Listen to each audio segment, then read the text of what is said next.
Hello and welcome to JAMA Network Open Live. I'm Seth Truger, Digital Media Editor at JAMA Network Open. And I'm Angel Desai, JAMA Fishbone Fellow. So welcome to our special end of 2019 year in review episode. If you're following along live, of course, send us your questions and comments at Twitter.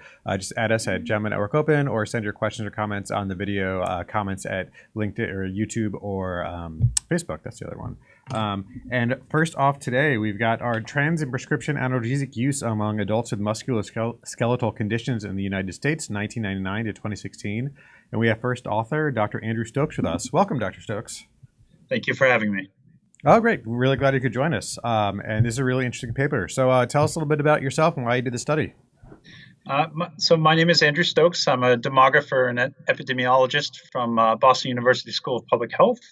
And over the past few years, I've gotten very interested, given the opioid crisis, in the effect of opioid-related policies and guidelines on people living with chronic pain who stand to be affected by restrictions on opioid prescribing. So this study is focused kind of on that question using national data from the National Health and Nutrition Examinations. So what did you look at? What did you find here? So this is a repeat cross-sectional study of the NHANES data from 1999 to 2016. And this is an especially consequential period with regard to the opioid crisis, which a lot of analysts and researchers kind of identify the period in which opioid-related utilization and health effects started around the late 90s. So we're really covering that period, and we're also covering a period in which policies emerged, like the CDC prescribing guidelines, limiting opioid use and tapering those who are on high doses of opioids. Yeah, so this is really interesting, and I think that the big rub for basically the whole spoiler is right in the middle of the main graph. We have in the visual abstract here, and basically what you see is the big dark line is the non-opioid prescriptions, and the bright orange line is opioid prescription, and there's basically a crossover right around the 2000 to basically like 2005-ish period. Where basically, as you guys say, essentially opioids substituted for non-opioid analgesics, right? Yes. So we can't make a causal inference that this decline in NSAIDs and COX-2 inhibitors led to the increase in opioids. But this was a surprising finding of this paper that emerged from descriptive analyses.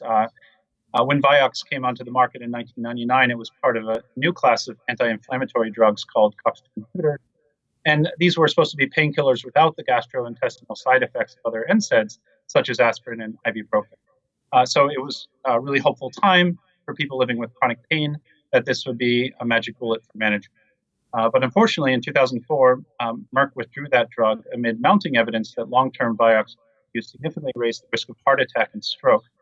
And so in light of that, doctors reduce their prescribing not only of COX-2 inhibitors, but of the larger class of NSAID medications. And then there's the question of what filled that gap. And it appears from our data that opioids may have filled that gap. Right.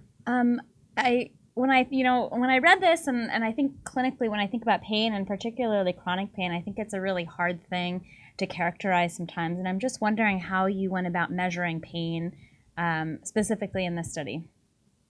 So that's a really good question. And pain is a tricky one because, of course, many of us in the health and medical communities are always searching for objective biomarkers that we can use to measure health and well-being. In this case, pain, there really is at the moment, no objective clinical marker.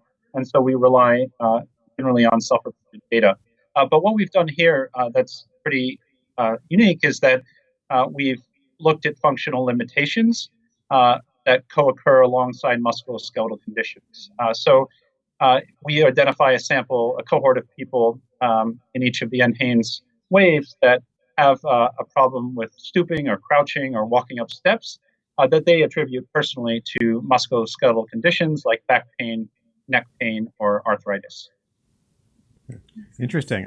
This I don't know, it's such a complex issue that really, and this graph really rings true for me. I was in med school from 2004 to 2008, which is kind of the heart of the graph of when the lines were crossed. I feel like for me it was so formative, where I spent I feel like I caught the end of the oligoanalysia epidemic and the beginning of the opioid epidemic. And I feel like we were talking about this earlier. Like if I was 2 years or 3 years older, I might, think, oh, those kids are just, afraid to use opioids. And it's just it's crazy to see in our lifetime. And I mean, in the short span of my career already, how much the pendulum has swung. That's right. And I think that really highlights the need that it's very important that we restrict opioid prescribing and that we put in place policies to make sure that we're all doing everything we can to reduce the proliferation of these dangerous and addictive medications. But we also have to realize that there's a large community of people living with chronic pain and also millions among those living with high impact chronic pain that affects their well-being on a very fundamental level. So when the pendulum swings, we just have to be cautious that we maintain the health and well-being and the treatment options for people with pain. And what this kind of study flags to some extent is also a finding that with the CDC prescribing guidelines in 2016, and again, we can't make causal inferences here, but around the time of the prescribing guidelines, we find a large reduction in both the use of opioid analgesics as well as non-opioid analgesics in people living with chronic pain. And it makes one wonder whether this has translated into increasing levels of unmet need for pain relief among those who need it most. Yeah, and I thought one of the things that was really interesting that kind of piggybacks on what you're saying is the finding that the increase in any opioid use was actually driven by long-term rather than short-term use. And I think that really kind of drives home the point that this is a complex and difficult problem. And it's not something that, particularly when dealing with pain and chronic pain, patients really are looking for something to try to sort of assist them in managing that, and opioids kind of filled this gap. But unfortunately, we've seen now that it wasn't just sort of a short time thing. It sort of turned into something much more serious.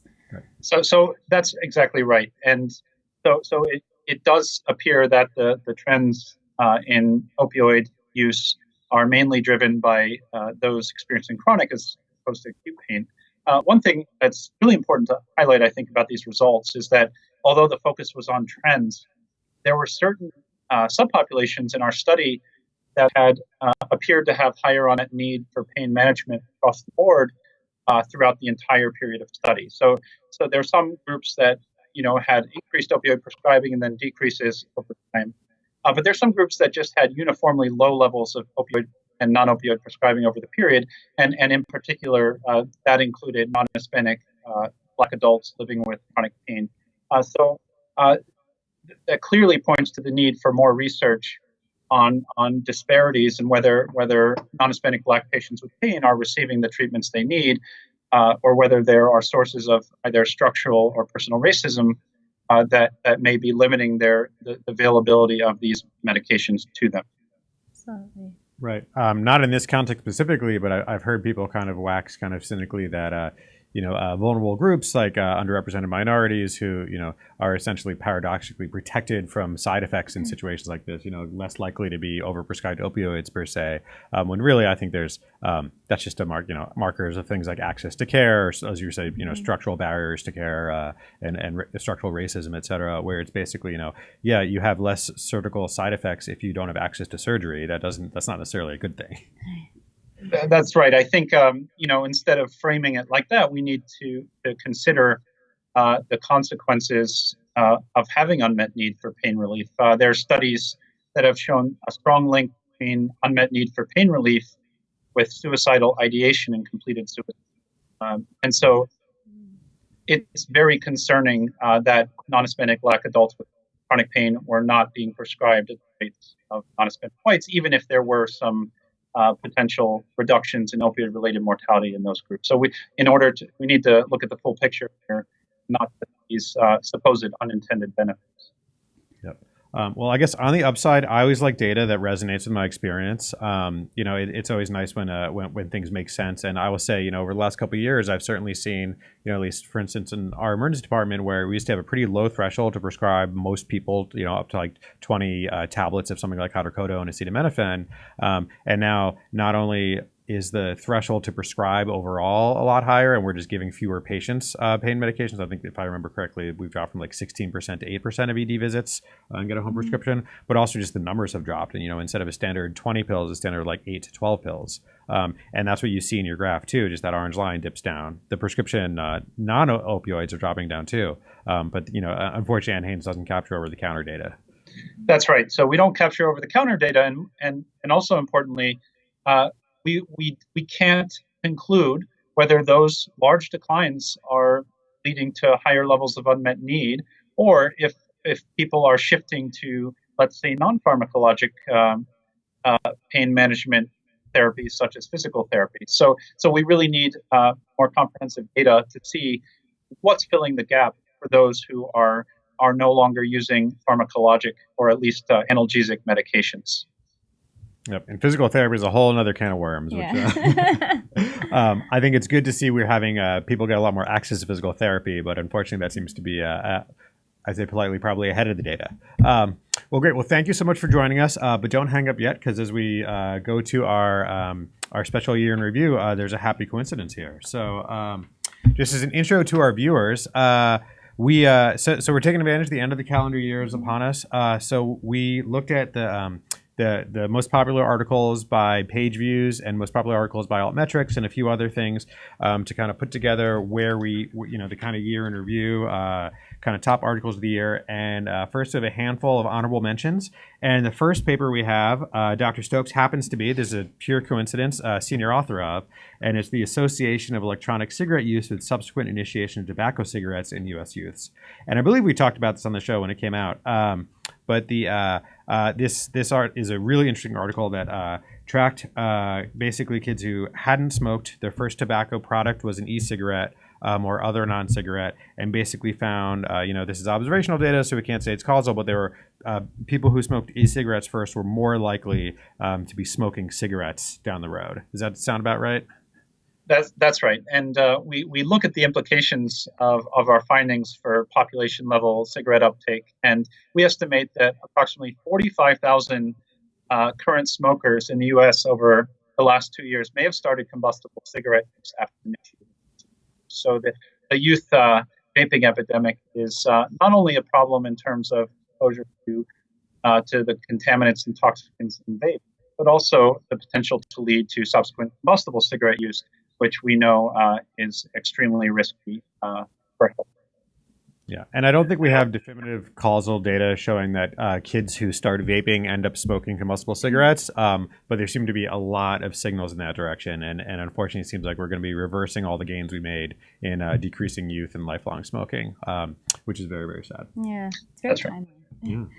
Yeah, but you got an altmetric score of 1,302 right now, which is the seventh highest altmetric score our journal has to date, and over 32,000 views since the article is published. So congratulations. Thank you so much. Great, and thanks again for joining us today and sticking around. And again, great work with both papers. Happy holidays. You as well. All right, what do we have next? Okay, so this is injuries associated with standing electric scooter use. So this was from January 25th, 2019. This had the fourth highest altmetric score. And this was a study that looked at 2 urban emergency departments from 2017 to 2018 in Southern California. And they found essentially that there are a whole bunch of different types of injuries that can occur that are associated with standing electric scooter use. Interestingly, helmet use across the board was low. And actually, the thing that I found the most interesting was that many of the injuries in patients were actually in those less than 18 years of age. And the reason that that's sort of notable is that the article notes that 18 is actually the minimum age allowed by many of these private scooter companies. Right. Allowed, exactly. So that suggests that potentially there are people using it that maybe aren't supposed to be using it and unfortunately are getting injured as a result. But I thought it was, another really timely piece because I see electric scooters everywhere. I I go, it seems. So, and I don't know if you've seen this in your practice. Yeah, I haven't personally seen a lot of standing scooter injuries, fortunately. But yeah, this is just really sad. And I mean, the good thing is most of the patients were things like soft tissue injuries, or about a third had fractures. 40% did have head injuries. 94% of patients were discharged home, so not the highest acuity injuries. But 2 patients were sick enough to go to the ICU. And again, we don't really know. This is just kind of an observational study collected at 2 hospitals. It's not necessarily, this is kind of a tip of an iceberg. We don't know how big this whole thing is. So we've got 2 things. We got Shazeb Khan who's joined. Welcome. And we got a question from Emily Ling. Did it track if those insured were also bystanders to those using the scooters? I actually don't remember. I think these were all just associated with it, or they assumed to all be riders. I can't remember that one. I think that's right. Yeah. But yeah, it's interesting, and again, just we're seeing these pop up a lot in a lot of cities. They're not just, I'd say, ahead of the safety research, but also ahead of a lot of regulations. A lot of different cities, there's, I hear they just like come in the middle of the night and drop off scooters. Yes, exactly. Yeah, and it's hard to know the counterfactual, or these people who would have been in car accidents or would have been hit by a car crossing the street. But this is a lot of injuries. It is a lot of injuries, but I mean, I think the fact that a lot of them were younger than 18 suggests that maybe they were walking or using public transportation otherwise. So another scary thing to think about. Yep. And also only 4.4% were wearing helmets. And this is of those who got injured. And 5% were intoxicated, which are both 2 not happy numbers. No. And, I was wondering about the helmet component, because I don't know if all of these sort of companies require helmet. I mean, I assume that they maybe do, but I don't know, do they provide the helmets? Because, there's all these sort of like public bikes that people can use, and they don't always have helmets readily available. If I remember correctly, they all say that you should wear a helmet, and they say that you're required to, but they don't provide helmets, and there's absolutely no enforcement of it. Sure. And yeah, I don't know. It just certainly seems like this stuff is a recipe for disaster and nuisance and all sorts of waste. Yes. All right, so moving on, we've got the Association of Pharmaceutical Industry Marketing of Opioid Products with Mortality from Opioid-Related Overdoses. This is another honorable mention as the 9th highest altmetric score and the 9th highest article views, an altmetric of 1149 and 49,000 views. This is a really interesting paper. So it doesn't show a direct link between docs who were marketed to and necessarily the opioid deaths from their patients, but looking kind of broad swaths, they looked at 2,200 U.S. counties covering all 50 states, just for, I love counting counties. So there's about, I think it's roughly 3,200 counties or county equivalents in the U.S. Okay. Half of people live in 140 and change of those. So most counties are pretty empty. And then a handful of counties are like Manhattan or LA. Right. But they tracked over 430,000 payments to 67,000 docs, nearly $40 million in marketing payments, and found that the payments were associated, again, in this broad ecologic sense, with an adjusted risk ratio of 11 for opioid prescribing and an 1.1 adjusted risk ratio for opioid overdose deaths. Wow. So this is, yes, again, this is ecologic data. It's big stroke prescribing versus big stroke death, but there was definitely positive correlation. And I think the simple thing is it's easy to kind of hand-wring about the stats and the causal arrows here and stuff like that. But billion-dollar companies aren't spending tens of millions of dollars for stuff they don't think is working. Yeah, it's really interesting. This kind of made me think of a couple of things. One, just this move towards, from the sort of physician-facing side, the move towards not allowing pharmaceutical companies, for example, like I remember back in the day when they were doing all these lunches and, giving away or sort of promoting sports events or whatnot, and sort of there's been a move away from that. I had also heard, and I don't know how accurate the statistic is, but that at one point pharmaceutical companies were the largest producer of pens in the U.S. So things like that. Right. And so, so maybe there is some association. I don't like to think that there is. We all like to think that we're not going to be subtly influenced by things like this, but maybe. Yeah. Again, they're not spending billions of dollars that they don't think is working. Right, right. Yeah. All right, so I'm going to welcome Claudia Corradino. We're doing our year in review right now, rundown, and we've got one more honorable mention. Yes, so this is Prevalence and Severity of Food Allergies Among U.S. Adults. This had the 5th highest alt metric And it also had the most amount of news articles about the manuscript. So that's kind of unique. It was from January 4th, 2019, and this was a cross-sectional survey which looked at essentially estimates of epidemiology surrounding food allergies in the U.S., found that there are a lot of different types of food allergies, most commonly shellfish, then milk, and then peanuts.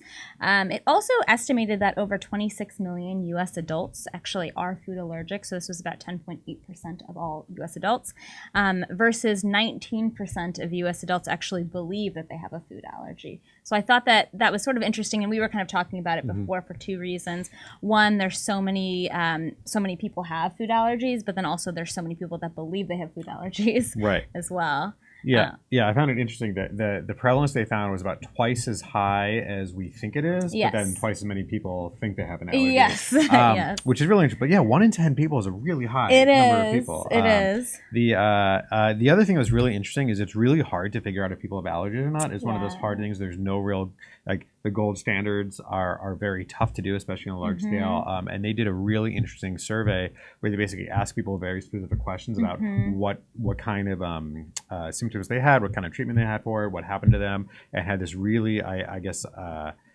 seemingly very high face validity algorithm to show like there's a very good chance this is a true allergy based on how the person describes what happened, which I just thought the methodology was really cool.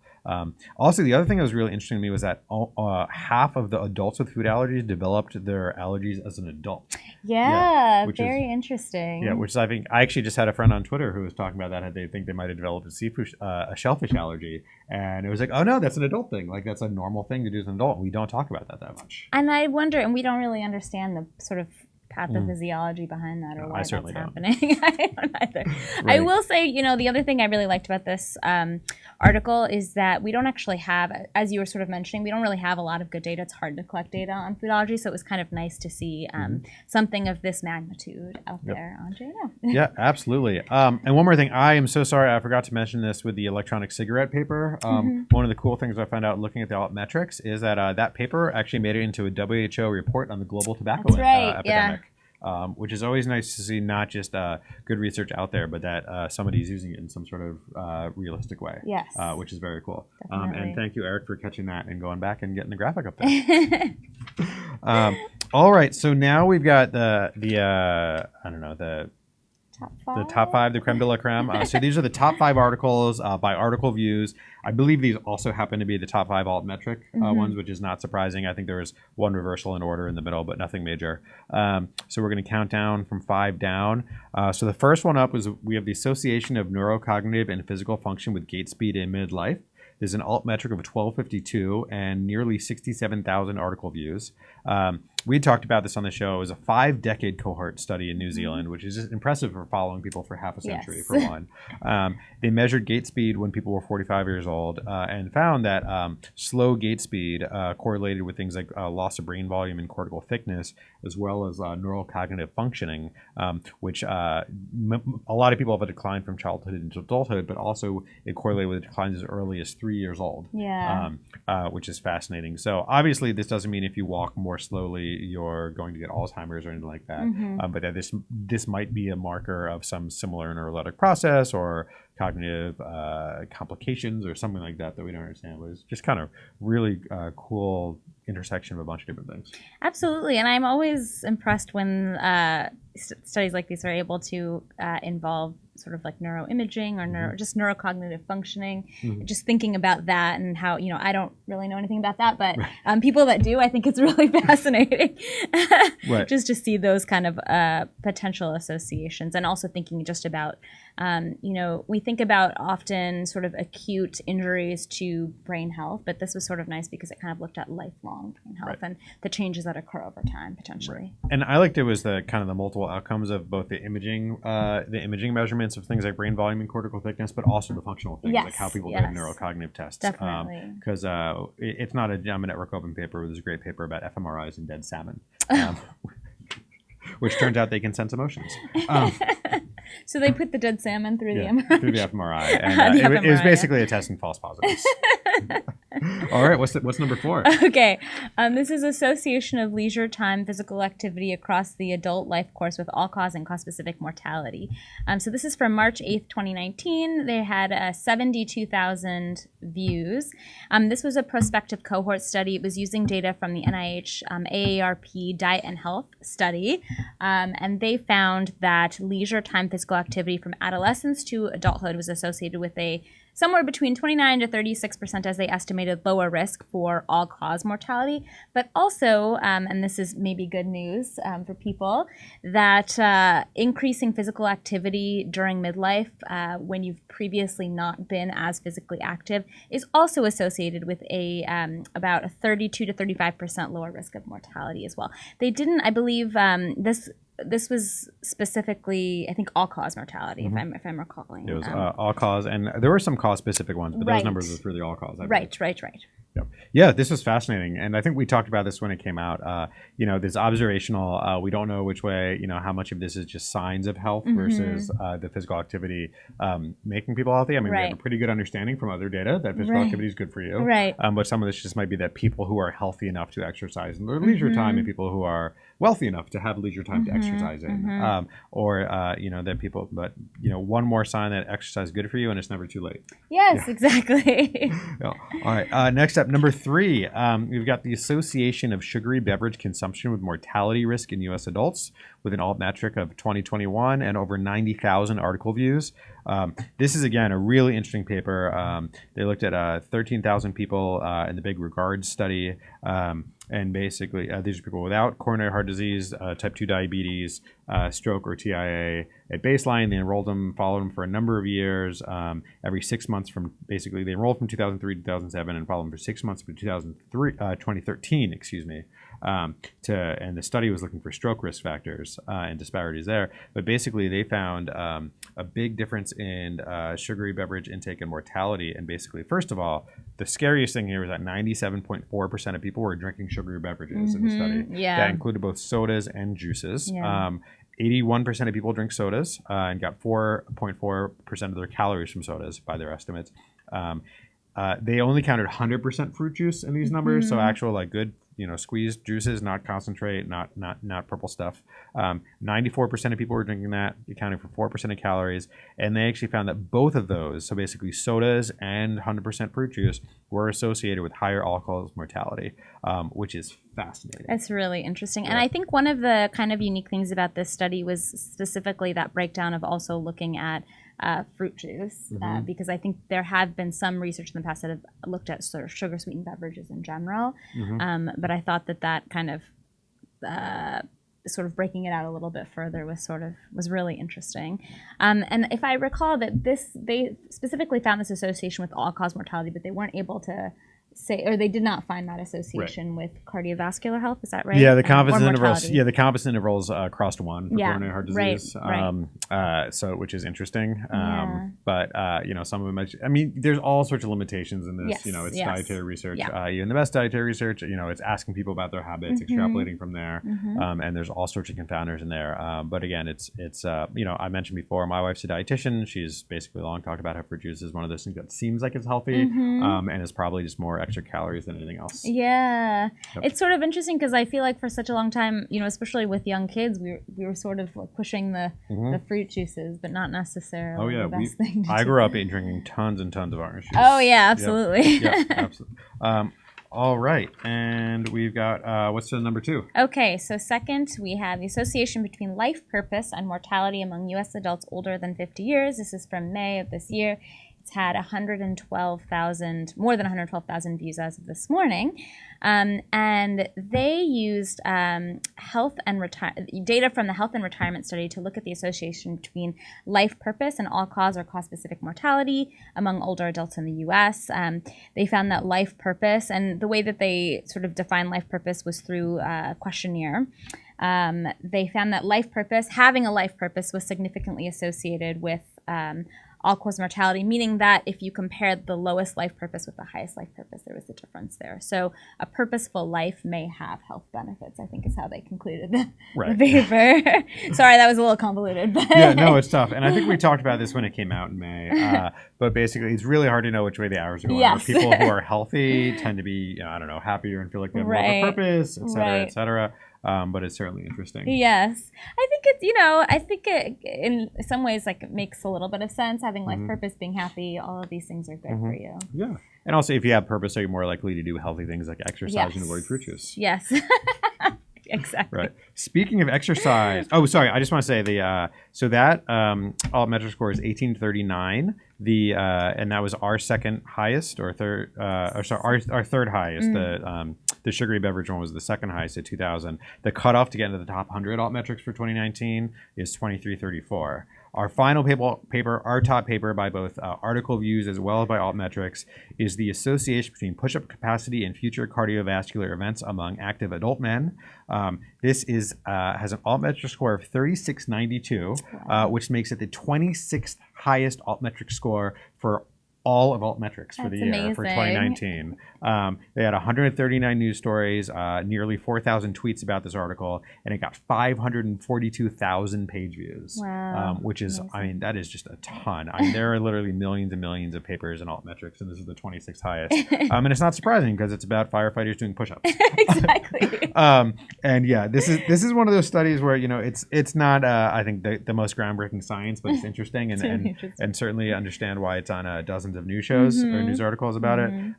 So basically for a number of years in Indiana and 10 different fire stations when they did their kind of annual physical reviews or physical exams, so a lot of them basically at some point did some sort of stress test, cardiovascular stress testing, and they basically did this really simple push-up test, just like how many push-ups can you do in a metered way without stopping. I think it was at a rate of 1 per second. Yeah, it was 1 per second, or 80 beats per minute, excuse me. And then they followed these. They were recruited initial exams were 2000 to 2007, and they followed them until 2010 or until a major cardiovascular disease event like MI, cardiac death, or development of heart failure. And not surprisingly, those who could do more push-ups had fewer cardiovascular events. They had about 1,100 male firefighters in this study with an average age of, I think, around 40. They followed them, for a total of 8,600 person years. There were only 37 CVD events, so pretty small outcome, but not surprising in healthy young firefighters who can do a lot of push-ups. Basically, there was a decrease in cardiovascular disease with every 10 push-ups up through greater than 40, and that was before adjustment for things like age or BMI or VO2 max. And I thought that they had found that there was that effect was attenuated if you could do more than 40 push-ups, or that's how they sort of ended up breaking down. I think there's only one event after that. Right, exactly. Yeah. This is good, I guess, to know as someone that can't do very many push-ups. Yeah, and I don't think this means we're going to stop sending people with stress tests. Of course. But it's just kind of interesting to know that a very simple stress test is a kind of good proxy or a reasonable proxy. And it's just really interesting to me that this is the kind of stuff that gets covered in the news a lot, and that helps drive traffic to the webpage and stuff like that. So there's all sorts of insider baseball here. But yeah, people love talking about firefighters doing push-ups. Yeah, exactly. Great. All right, so that was our year. That was the creme de la creme of the year, JAMA Network Open for 2019. We're going to take the next 2 weeks off for the holidays and the new year. We'll join you back again in January. So, of course, join us, stay warm, follow us on all the usual social media channels, listen to the author interview segments of the show at iTunes or wherever it is you get your podcasts. And, of course, follow us on Twitter, Facebook, LinkedIn, Pinterest. I think we have an Instagram now, too. Yes. And so anywhere you can at JAMA Network Open. And we'll see you next decade. Yeah, take care. Bye.